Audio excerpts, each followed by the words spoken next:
नमः शिवाय। नमः शिवाय ओम नमः शिवाय। हर हर भोले नमः शिवाय। ओम नमः शिवाय ओम नमः शिवाय।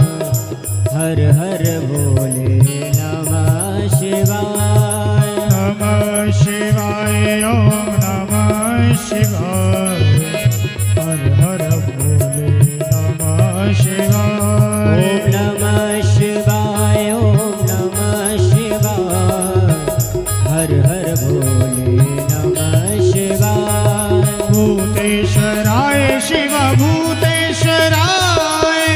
हर हर भोले नमः शिवाय। भूतेश्वराय शिव भूतेश्वराय। हर हर भोले नमः शिवाय। नमः शिवाय ओम नमः शिवाय। हर हर भोले नमः शिवाय। नमः शिवाय शिव नमः शिवाय। नमः शिवाय ओम नमः शिवाय। नमः शिवाय ओम नमः शिवाय। हर हर भोले नमः शिवाय। ओम नमः शिवाय ओम नमः शिवाय। हर हर भोले नमः शिवाय। नमः शिवाय ओम नमः शिवाय। हर हर भोले नमः शिवाय। ओम नमः शिवाय ओम नमः शिवाय। हर हर भोले नमः शिवाय। हर हर भोले नमः शिवाय। हर हर भोले नमः शिवाय। हर हर भोले नमः शिवाय।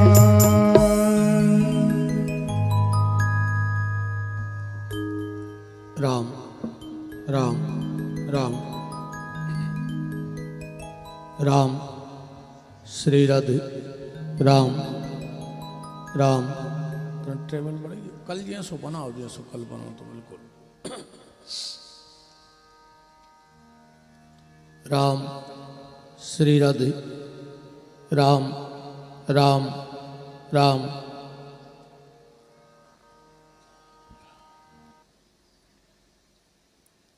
परत पर परम मंगलमय जगत नियंता जगदाधार अकारण करुणा करने वाले भक्त वांछा भक्त कल्पतरु तड़ित दुती विनंद पीतांबरधारी आप्त काम पूर्ण काम सर्व काम पृथ्वी के कण कण में परम व्याप्त मेरे परमाराध्य प्रभु श्री सीताराम। चंद्रमौली शशि शेखर भूत भावन महाप्रलयंकर राजाधिराजवंतिकानाथ महामृत्युंजय देव बाबा जागेश्वरनाथ अनंत अनंत बलवंत वीतराग संत श्री हनुमंत लाल जी महाराज की भावभीनी उपस्थिति में और उन्हीं की परम सन्निधि में आनंद कंद ब्रजेंद्र नंदन नंदन बांके बिहारी की महती कृपा करुणा से राम कृष्ण के भी परमाराध्य भगवान भोलेनाथ की मंगलमयी चर्चा का चिंतन मनन अनुसरण लाभ प्राप्त करने के लिए समागत श्रोता भक्त वृंद ममतामयी मोदमयी करुणामयी वात्सल्यमयी मात्र शक्ति भारत वाटिका के नवनिहाल नव पल्लवित कर्णाधार पुष्प प्यारे प्यारे से बाल गोपाल सनातन धर्म ध्वजा को लेकर के नित्य प्रति अपने कर्म पथ पर अग्रसर होने वाले समस्त संत ब्राह्मणों के श्री चरणों में दास का कोटि कोटि नमन और वंदन। मंचस्थ विराजे हुए आचार्य वृंद संगीतज्ञ बंधु परमात्मा की अकारण करुणा अनंतानंत जन्मों के पुण्यों का प्रभाव प्रारब्ध के पुण्य वर्तमान के सत्कर्म जिनको फलीभूत होकर प्राप्त हो रहे हैं। और इस कथा के मुख्य यजमान के रूप में बैठने का सौभाग्य मिला।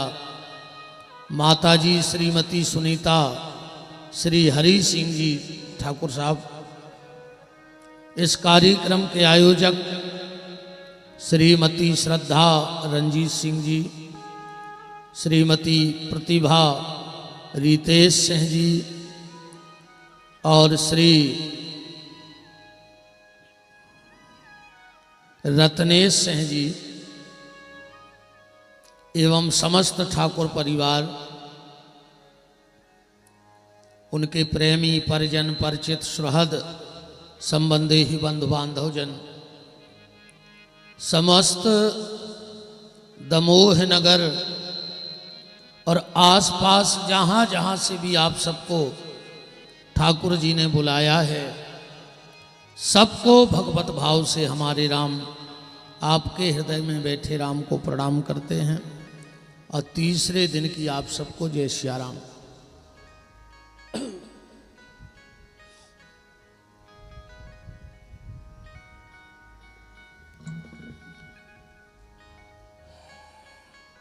आज फिर ठाकुर जी की कृपा करुणा से हम लोग तृतीय दिवस की मंगलमयी चर्चा में प्रवेश करने वाले हैं। आप सबसे इस दास का फिर वही निवेदन है, जितना अधिक से अधिक हो सके इस मामले लेना, क्योंकि नाम से बड़ी दौलत दुनिया में दूसरी कुछ है ही नहीं। और आज कार्तिक पूर्णिमा भी है।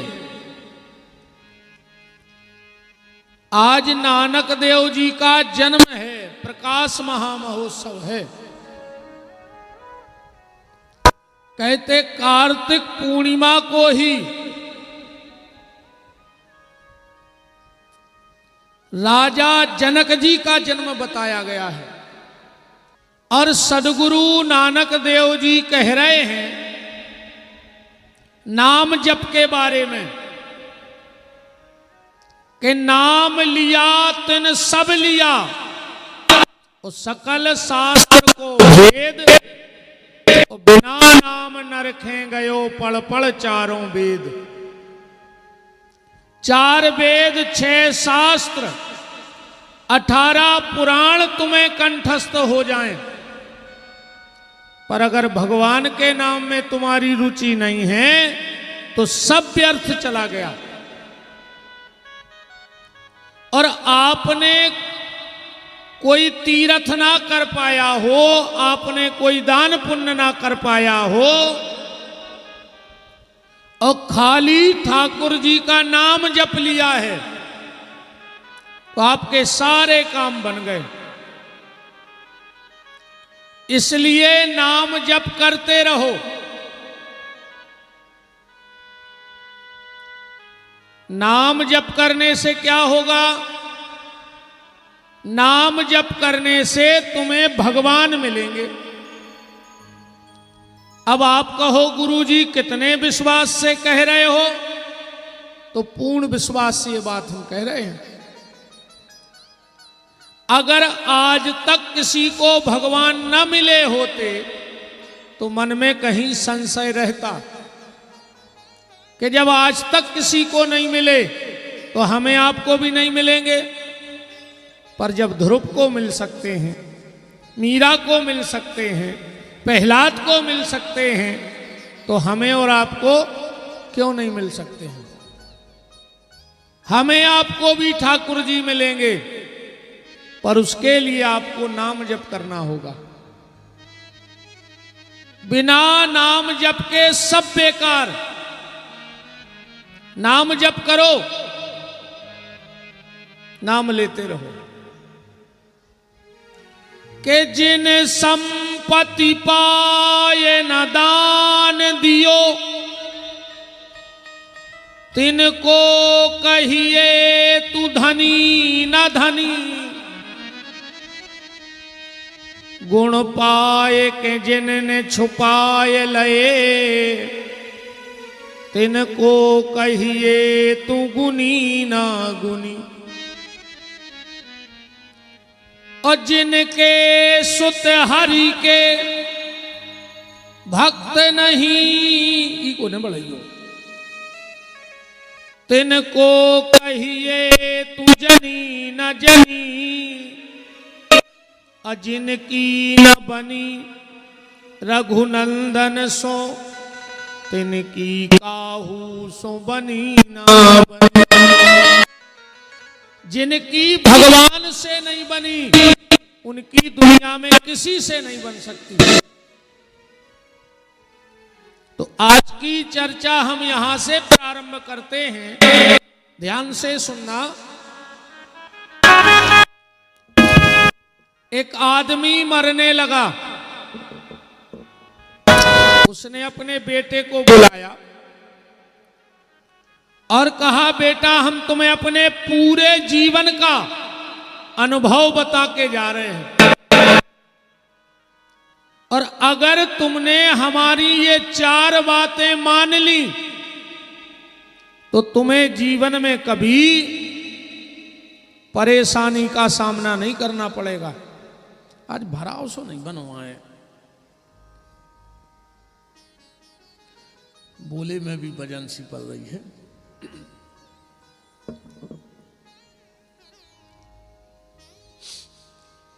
राम राम राम, श्री राधे श्री राधे। तो उस आदमी ने अपने लड़के को बुलाया और कहा, बेटा ये 4 बातें जिंदगी भर याद राखियो, तुम्हें जिंदगी में कभी नुकसान हो ही नहीं सके। लड़का बोलो, बताओ पिताजी। तो उस बूढ़े आदमी ने 4 बातें बताई, ध्यान से सुनना। पहली बात, बेटा छाया में काम पे जाइयो और छायरे में काम से घरे आइयो। पहलो सूत्र का दो, छायरे में जाइयो और छायरे में आइयो। दूसरा सूत्र दिया कि मीठो ही मीठो खाइयो। तीसरा सूत्र दिया, घर में एक चमड़ा की दीवार जरूर बना लियो। और चौथा सूत्र दिया जीवन का कि पत्नी को जब भी डांटियो तो बांध के डांटियो। घरवाली को जब भी डांटना तो बांध के डांटना। इतनी कही और वो आदमी मर गया। अब इन्हें पिताजी की तेरही करी। अरे को पहली बात खबर आई, अब जो पूछ न पाओ कि जो आए का तमाशा। इसको पहली बात याद आई कि पिताजी ने कही थी कि छायरे में काम पे जाइयो और छायरे में आइयो। इन्हें घर से दुकान तक टेंट लगवा दो। 2 बजे दुकान पे जावे और 2:30 बजे वापस आ जावे। धीरे धीरे दुकान ही बंद हो गई। अब बताओ, आधे घंटा में कौन दुकान चल रही। दूसरी बात कही के मीठो मीठो खाइयो। इन्हें इस कदर मिठाई खाई कि शुगर हो गई। अच्छा, एक बात और, आदमी शुगर के डर से मीठा खाना बंद कर देता है। बीपी के डर से नमक खावो बंद कर देते, पर भगवान के डर से बेईमानी को खावो बंद नहीं कर रहा आज को आदमी। बोलो,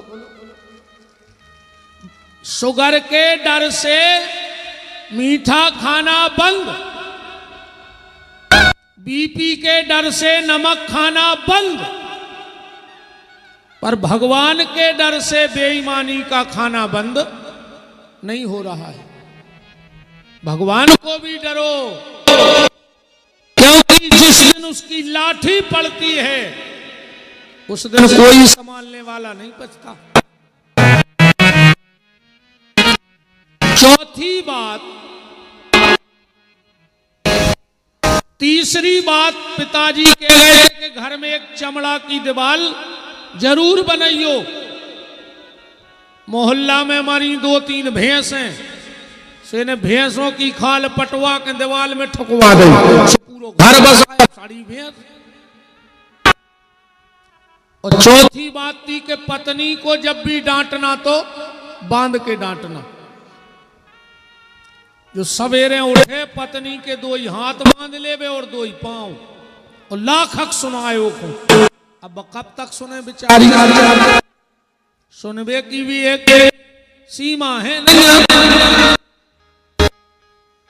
पति पत्नी में तो झगड़ा होता ही है। एक बार एक पति ने पत्नी के गाल में दो पट, पत्नी बोली तुमने हमें मारो, पति बोलो हम तुम्हें प्यार करते से मारो। पत्नी ने लौटा के दूसरे गाल पे दो चट, पति बोलो तुमने काहे मारो, पत्नी बोली का मतलब, हम का तुम्हें प्यार नहीं करा, तुम अहिया करत अकेले हमें, तुम्हारे ने कारीगो बहन जी हैं सो तो हम हाथ से भी करत रहे ना, तुम लौट के दे सुगा दमोई के अच्छी कथा कराई, कुटवा दाओ महाराज ने।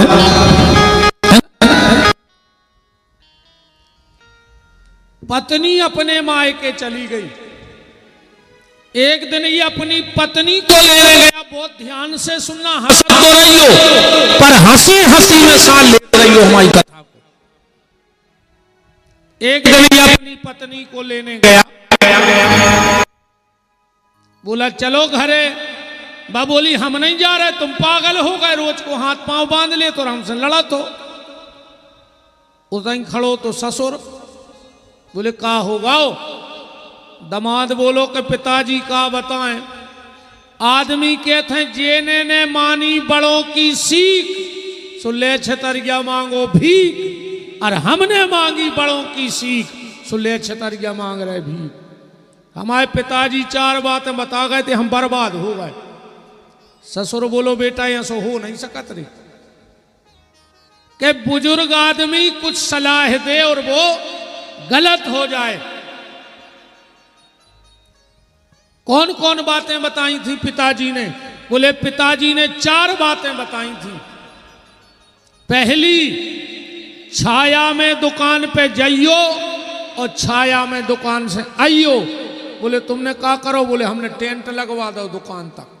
अरे बोले पागल, जाने के गए थे वे जा के गए थे कि बिल्कुल सवेरे धूप ने निकल पाए और दुकान खोल लियो, और शाम को जब तक बिल्कुल अंधेरों ने हो जाए, छाया ने हो जाए, तब तक दुकान पे बैठे।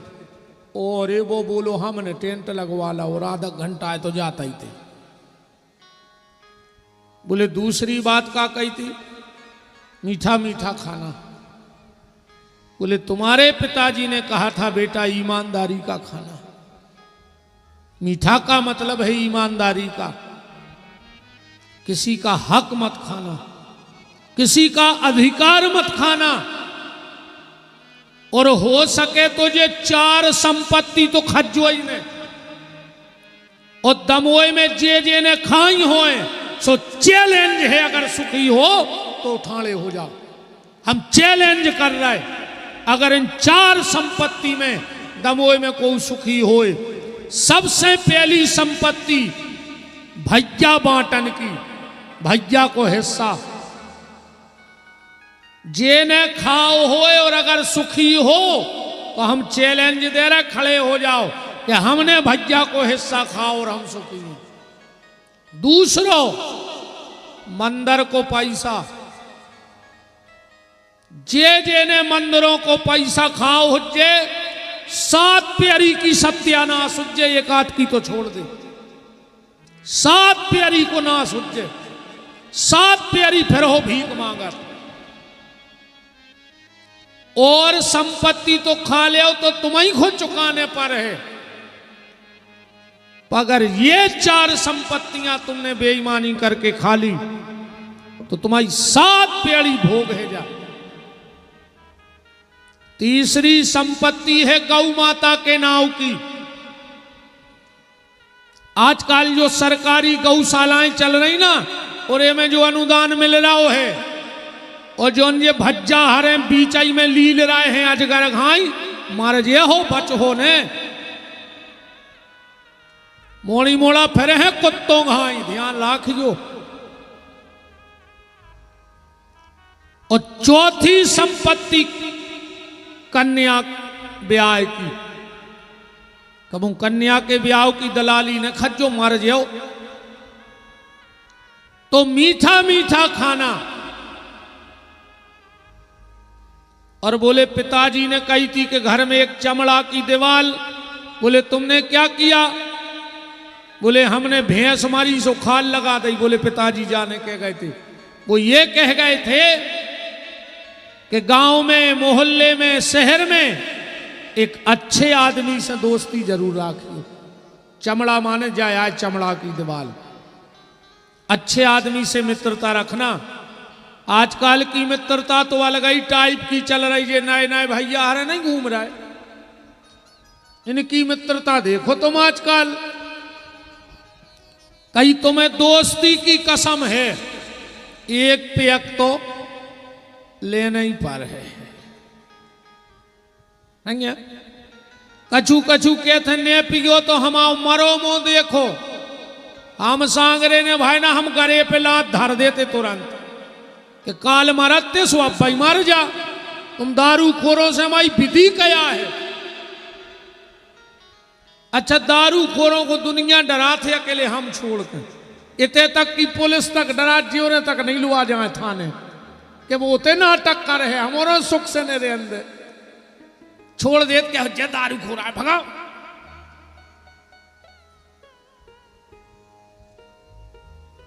अच्छा मित्र राखो जीवन में, जो तुम्हें दुर्गुणों से बचा करके सद्गुण की तरफ ले जाए, वो मित्र है। और मित्र में 3 गुण हो तो मित्रता करना, वरना मित्रता मत करना। 3 चीजें जिसके भीतर हो उससे मित्रता करना, और अगर 2 चीजें हों तो छोड़ दियो। पहला, जो मां बाप का ना हो उससे दोस्ती मत करना। जो 9 महीने तक मां की कूख में रहा और उस मां का नहीं हुआ, वो 9 साल से दमोह में रह के तुम्हारा हो जाएगा?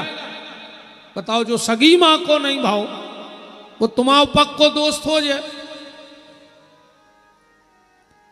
और जो अपने भाई के लिए, संपत्ति के लिए धोखा दे दे, उससे भी दोस्ती मत करना। जो संपत्ति के लिए भाई को धोखा दे सकता है, एक कूख में रहने वाले को, वो तुम्हें संपत्ति के लिए मरवा के फेंकवा देगा। जो भाई का नहीं है वो कभी मित्र नहीं हो सकता। मित्र में 3 गुण होने चाहिए। पहला मामत्व, दूसरा है महत्व, और तीसरा है मार्जन।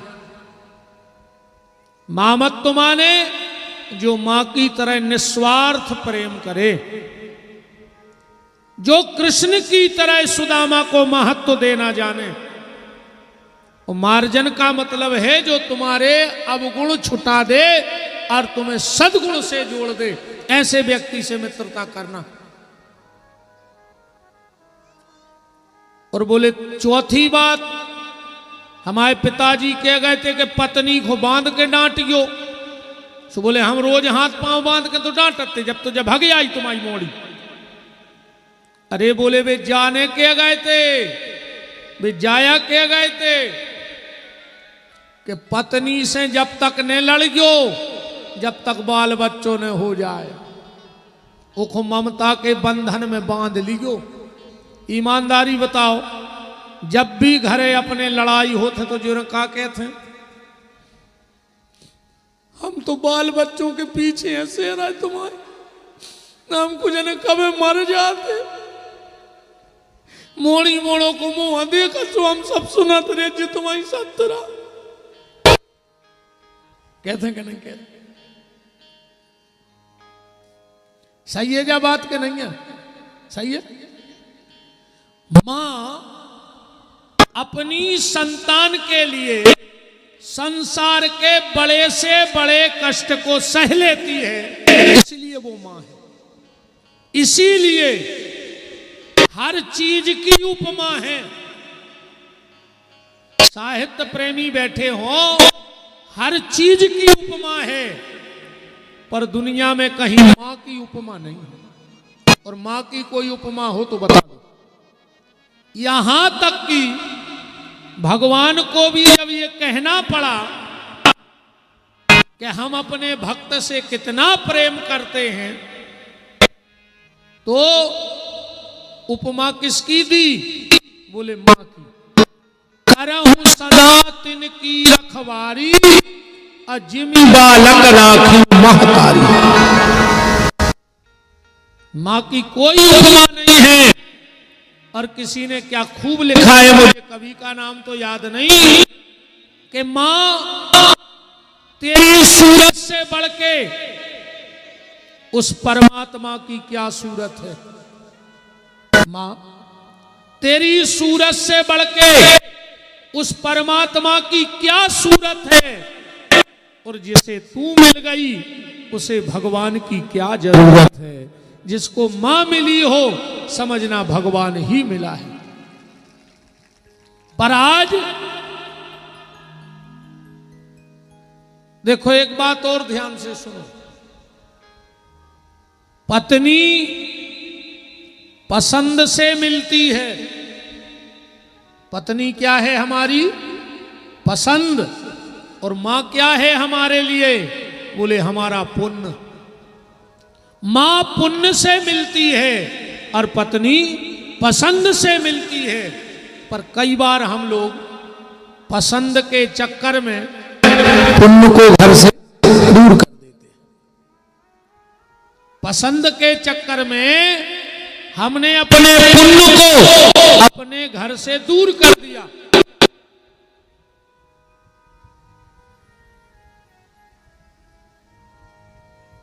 और एक बात और सुनो,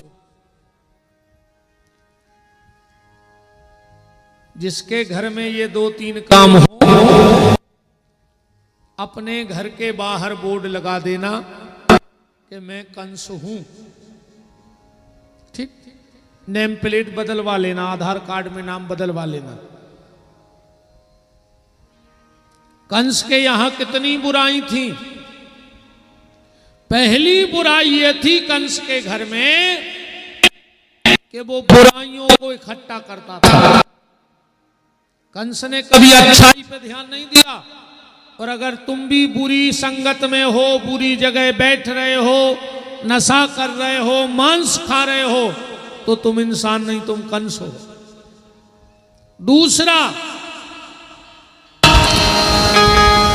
जिसके घर में किसी महिला के आंसू गिरते हो, चाहे बहन हो, चाहे बेटी हो, चाहे पत्नी हो और चाहे मां हो,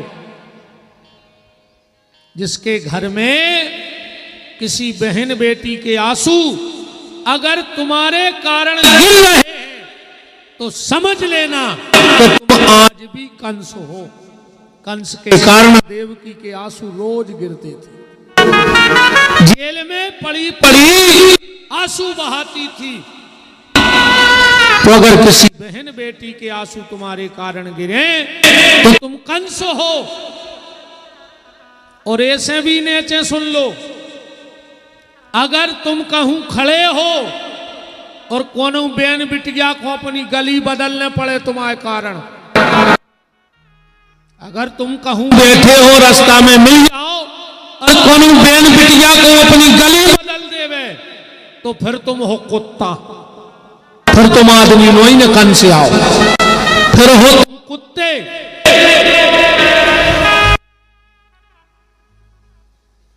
प्यारे, मां होती है। और आज एक भाव दमोह की मंच पे दिमाग में आ गया, वो कह रहा हूं। लोग कहते हैं, तुम लोगों ने भी सुना होगा कि पहली नजर का प्यार बड़ा सच्चा होता है। नए नए लड़कों से सुना होगा, कहते हैं बात बड़ी अटपटी, लोग कहेंगे गुरुजी क्या बकने लगे। हां, लोग कहते हैं कि पहली नजर का प्यार बड़ा सच्चा होता है। विपिन बिहारी दास इस व्यास गद्दी से ये बात कह रहा है कि पहली नजर का ही प्यार सच्चा होता है, क्योंकि जिस दिन दुनिया में हम आए थे हमने पहली नजर अपनी मां से मिलाई थी, और मां और बेटे से सच्चा प्यार दुनिया में किसी का हो नहीं सकता है। फिर तो हजारों से नजरें मिल गईं, पर पहली नजर कौन थी? जब मां ने हमें ममता भरी नजर से देखा था और हमने बड़ी मासूम नजर से मां की तरफ देखा था, वही प्यार सच्चा है। फिर लोग एक बात कहते हैं कि लोग पहली नजर का प्यार भूलते नहीं हैं। कहते हैं तो फिर बूढ़े माँ बाप को कैसे भूल जाते हो? कैसे भूल जाते हो बूढ़े माँ बाप को? फिर भी आदमी की आंखें नहीं खुल रही। आज को आदमी मरो जा रहा हो, भगवान एक लड़का दे दे, एक लड़का दे दे, काहे न तुम्हें बुढ़ापे में आड़े डार के कुचा रहे को, माई जा छोड़े है को, तुम्हें खून लिया सुगा रुआ है को, ये मरे जा रहे के लड़का दे दे। का सुख है लड़कों के बताओ? लड़का तुम्हारा जवनों कहा जोनों को ब्याह नहीं होगा, फिर तो जे ऐसी जड़ी बूटी पियाऊ थे घोर के बहुदत्ता लगन लगत बेरी इनके लगा मुझे कौन सो सिद्ध मंत्र है।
अगर बूढ़े सास ससुर तुम्हारे कारण दुखी हैं, अच्छा मैं इन बातों में डुकर खुश हो जाते, अलग से चेहरा पे हंसी सी आ जाती, उनके कहते अच्छी कह रहा हूं नहीं।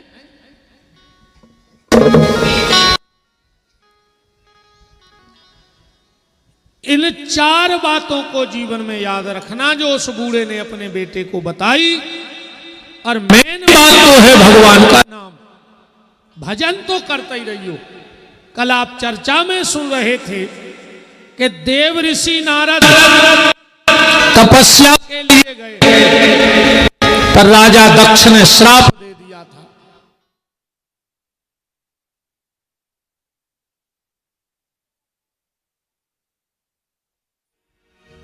कि सो मेरे ते श्राप, सो मेरे ते हरि,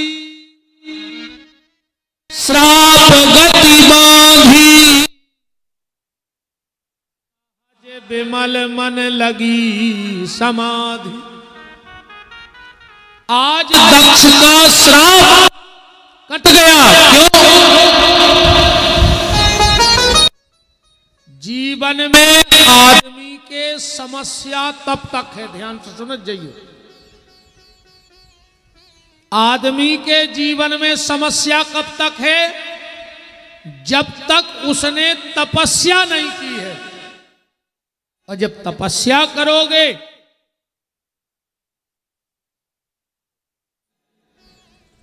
एक बात और,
भरोसा उठ गया। जीवन में कोई समस्या आवे और जब ना जा रही हो तो फिर ये सोचना कि हमारे जीवन में भजन कम हो गया है, इसलिए भजन को बढ़ा दो, तपस्या बढ़ा दो, समस्या अपने आप चली जाएगी। भगवत कृपा से समस्या चली जाती है। नारद जी को श्राप की समस्या है, दक्ष ने श्राप दिया है कि 2 घड़ी से ज्यादा कहूं रुक नहीं सकत, पर नारद जी भजन को बैठ गए। कारण ऐसे समझियो बात को, एक आदमी ने मर्डर कर दो, पुलिस आई, पकड़ ले गई, थाने में बंद करो, डायरी बनवाई और कोर्ट में पेश कर दी। सारे सबूत उस व्यक्ति के खिलाफ हैं। कोर्ट में पेश किया गया, जज ने अपना फैसला दे दिया कि सारे सबूत इसके खिलाफ हैं, इसको फांसी दे दी जाए। क्या उसे तुरंत फांसी पे चढ़ा दोगे? कोर्ट अगर फांसी दे भी दे तो फांसी नहीं हो सके। बोले काहे? बोले हम हाई कोर्ट जा रहे हैं, हम हाई कोर्ट में केस लगे हैं। हाई कोर्ट में केस लगा, वहां के जज ने पूरी फाइल देखी और उसने भी लिख दिया कि नीचे के कोर्ट का फैसला सही है, इसको फांसी होनी चाहिए। अब भी फांसी नहीं हो सके, वो सुप्रीम कोर्ट में केस लगा दे। सुप्रीम कोर्ट में केस चला, वहां की जज कमेटी ने भी नीचे के कोर्टों को सही मानते हुए और फांसी दे दी। अब तो कोई कोर्ट बचा नहीं कि बचा है, अब तो फांसी लग है। पर एक व्यक्ति अभी भारत में ऐसा है, अगर जो कह दे कि ये फांसी कैंसिल, तो फिर हाई कोर्ट सुप्रीम कोर्ट भी कुछ नहीं कर सकता, और वो है राष्ट्रपति। सारे सबूत तुम्हारे खिलाफ में हो, पर अगर राष्ट्रपति तुम्हारे पक्ष में खड़ा हो जाए तो दुनिया के किसी कोर्ट में ताकत नहीं कि तुम्हें फांसी दे सके। अब विचार करना, जब यहां राष्ट्रपति तुम्हारे पक्ष में खड़ा हो गया तो यहां के कर्मों के सारे फैसला खत्म, तो जिसके पक्ष में जगतपति बांके बिहारी खड़े हो जाएं, उसके कौन से कर्मों के फैसले शेष रह जाएंगे? तो नारद जी को दुनिया के कोर्ट ने श्राप दिया था कि तुम कहीं रुक नहीं सकते, पर भगवान पक्ष में खड़े हो गए। सुमरित हरि श्राप गति बांधी। और एक बात और सुनो, दुनिया में 9 गिराहे हैं, नवग्रह हैं कि नहीं है? ब्रह्मा मुरारी त्रिपुरांतकारी भानु शशि भूमि सुतो बुधुश्चा गुरुश्च शुक्रासन राहु केतवा सर्वे ग्रहा शांति करा भवन्तु। है कि नहीं है? पर एक 10वां ग्रह और है। 9 ग्रह तो तुमने दमोए बारे जानत हो, और कबों कबों आदमी बहुत परेशान भी रहे। एक आदमी भारी परेशान शनि से, सो पहुंचो पंडित जी के, बोले पंडित जी बहुत परेशान है, शनि प्राण लाए ले रहा हो। पंडित जी बोले कि जाप करवा ले। वो बोलो अबे तो गुंजाइश नहीं है महाराज। तो बोले एक अंगूठी पहन ले। वो कहने लगो महाराज अब हमारी अंगूठी लेवे की भी दम नहीं है। पंडित जी बोले एक काम करो, एक सोने चांदी को दुकानदार हमारा मित्र है, हम उसे कहीं दे रहे सो वो तुम्हें अंगूठी बना दे, जब पैसा हुए सो दे दीजिए। महाराज ने फोन कर दो, वो कहो सो अंगूठी ले आओ, 10 देना भाई। अरे वो पैसा ले आवे पहुंच गओ। अब ने वो बैठन देवे न रोटी खान देवे, वो तो दिन में 3 बेर जावे। पैसा देव पैसा देव। एक दिन वो इतनी गुस्सा आई, तोड़ के गाँव अंगूठी उतार के महाराज के घरे फेंक दी। बोले काहे? अरे बोले सनी सोनी से अच्छो तो वो सनी है, कम से कम वो सुख से तो रहे अंदर, वो 2 टाइम ठाड़ो पैसा ले। ऐसे वो बोई गिरा ठीक है, हमें नहीं चाहने शांति। तो संसार में कितने ग्रह हैं? 9। पर एक 10वें ग्रह का परिचय दमोई वालों से करा रहा हूं, ध्यान से सुनना। वो भगवान करे हे जागेश्वर, जितने ये पंडाल में बैठे हैं इन सबको वो 10वां ग्रह चिपक जाए। अजय कितना कछू करें तुम्हें वो छोड़े ने। तुम कछू कर ले पर वो 10वां ग्रह तुम्हें छोड़े ने। उस 10वें ग्रह का नाम जानते हो? उस 10वें ग्रह का नाम है भगवान का अनुग्रह। और जिस पे भगवान का अनुग्रह हो जाता है तो 9 ग्रह उसका बाल बांका नहीं कर सकते हैं। आप सब पे भगवान का अनुग्रह हो जाए, जिस पे ठाकुर की कृपा हो जाए 9 ग्रह उसका बाल बांका नहीं कर सकते। और गोस्वामी तुलसीदास जी ने दोहा बली में लिखा है, पढ़ लेना।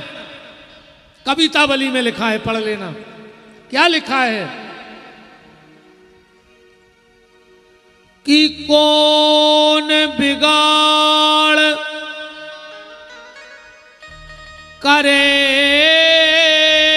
नर तेरो। तुलसीदास जी कहते तुम्हारा दुनिया में कोई कुछ नहीं बिगाड़ सकता। कि कौन बिगाड़ करे नर तेरो, क्यों? जब सीतानाथ सहाय करे। जिसकी भगवान रक्षा करे उसका कोई कुछ नहीं बिगाड़ सकता। तो नारद जी के पक्ष में हरि खड़े हो गए। सुमिरत हरि श्राप गति बांधी, और सहज विमल मन लगी समाधि। नारद जी की तपस्या देख के त्रिलोक में जितने ऋषि मुनि महात्मा थे प्रसन्न हो गए कि नारद जी तपस्या करेंगे तो समाज के लिए कोई एक कुछ ना कुछ तो प्रकट होगा। सब तो नारद की तपस्या से प्रसन्न, पर इंद्र का मन डगमगाया गया। ऐसा ना हो जाए कि नारद जी हमारी कुर्सी ले लेवे। कैसे नेताओं को सबसे ज्यादा टेंशन कुर्सी की रहती। अच्छा कुर्सी बारे को कब नींद आत नहीं। ये कुर्सी पे भली सो जाओ तुम और या तो कथा की कुर्सी आए, पर राजनीति की कुर्सी बारे को नींद नहीं आती। जेखो कुर्सी मिल गई वो 5 साल चक्कर में नहीं सोए कि चली ने जाए चली ने जाए।